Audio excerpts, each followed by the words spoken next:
Test Scores Out read the headline a few weeks ago in an opinion piece written for The Advertiser by former Finnish education bureaucrat Pasi Sahlberg. Unless we pay attention, in my view, sir, to test scores and standards, however, I think we risk failing all our students. I couldn't disagree with Mr. Sahlberg more with respect. In particular, sir, we especially place at risk if we ignore standards, if we do not pay attention to test scores, the students who most need a strong education to lift them up in life. Arguments such as those raised by Mr. Sahlberg in education have been present since the times of Jean-Jacques Rousseau, before the French Revolution. If the thinking goes that if only the creativity and individuality of a child could be given full expression and dignity, then the teacher would learn as much from the child and vice versa. This brand of thinking in many ways has dominated teacher training in our universities for an extended period of time, the 70s, 80s, 90s, until quite recently. It's the archetypal cliche of a 70s trope.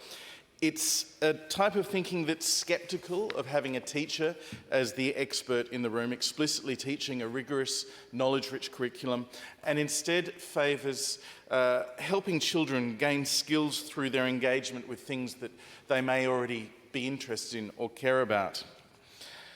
That is, of course, quite damaging for a child who doesn't have a broad expression, a broader set of experiences in life, who may have had fewer books at their home, who may have had fewer opportunities and advantages through their family. Those children, if they are only encouraged to pursue those issues that they know about as a way of engaging them in their studies, they are less likely to learn about the world and the things that will benefit them in life. So in recent years, as first South Australia and now followed by the rest of the country, has re-embraced phonics and the science of learning to the teaching of early years literacy, the so-called progressive education movement has resisted politicians and education department officials from focusing too much on standards and test scores, particularly in the domain of literacy. I remember this well from the 4 years that I was Education Minister. I'm sure that the current Education Minister has come up against it as well on occasion. The sense that a focus on literacy and numeracy is somehow diminishing the educational experience of our young people. My view was always that you need to get the basics absolutely right to ensure that students are able to unlock their potential. They are able to appreciate the opportunities given them through a broad and rich curriculum. Unless a child can read effectively, can decode new words that they haven't encountered before, how can they possibly grasp new concepts when they are encountering them in a book?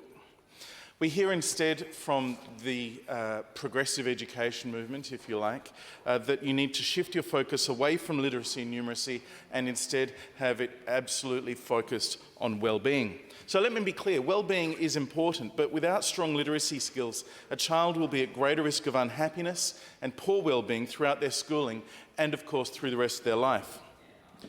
Moving to best practice, rooted in the science of learning, in the teaching of reading across all of our schools, including a heavy focus on the teaching of phonics, saw South Australia's NAPLAN results in reading improve faster than any other state in Australia between 2018 and 2022. And that's why every jurisdiction in Australia, and the Federal Labor Party as well, has now followed our lead. Year 1 phonics check data shows that the biggest improvements have been for the most disadvantaged students. Coincidentally, the same kids for whom our level of concern about their well-being is the greatest. So, sir, ideally we want all students to be supported in our schools to fulfil their potential, no matter what their background. To ignore standards and the test scores we expect them to achieve, sir, in my view, stifles their potential. It succumbs to the numbing inevitability of low expectations that are therefore going to be met. It's an educational sedative. More than that, it's a betrayal of the opportunity that we expect a good education to give those kids who need it the most.